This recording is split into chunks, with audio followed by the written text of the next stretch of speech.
is your view on nuclear energy? Because if you look at it very simply, if we crack fusion, which we hopefully may well do, maybe it's already happening, you could say, if you look at the global profile of renewable energy assets, the amount of hydrocarbons that go into building a turbine, the amount of rare earth elements that go into building solar panels, that if you built modular reactors, if you got to fusion, you could offer clean energy for a lot of people around the world in a very quick way, and then use other technologies that are less harmful. Because I do see this paradox where everyone says you've got to go renewable, but don't count the cost of going renewable in terms of the elements that will be taken out to create your solar power, your battery, your wind turbine.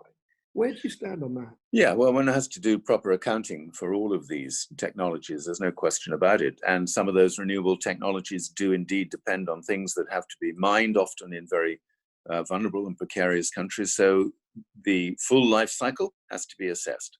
But I have to say that the opponents of renewable energy are very good at talking up that stuff. So some of them will argue, for instance, that a solar panel is so carbon intensive in its manufacture that it never actually pays back that investment in carbon terms throughout its lifetime. Utter rubbish, just for anyone who's interested.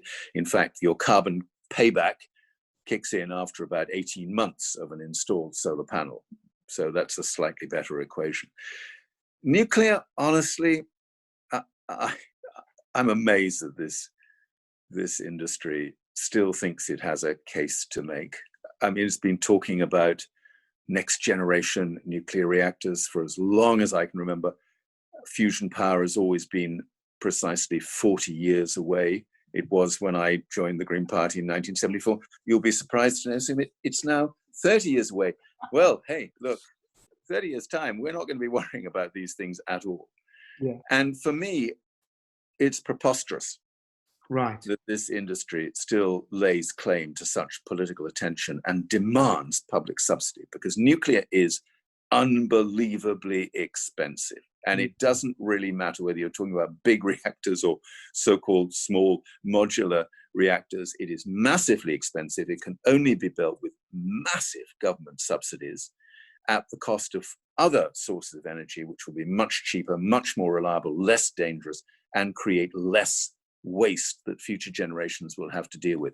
So for me, the nuclear industry is a complete scam. They've got nothing to promise the world in terms of low carbon electricity. And sorry to make one final difficult political point. The only reason we have a nuclear civil industry here in the UK, because we've been one of the most incompetent countries in developing nuclear. The only reason we have a civil industry is because we are a military nuclear power. Absolutely. And in order to provide for the skills, human skills that they need to keep our nuclear deterrent capability going, we have to have a wider nuclear industry. There would be no justification for any further investment in any single kind of nuclear power in the UK were it not for the fact that we're still obsessed with keeping our seat at the high table by being a nuclear power.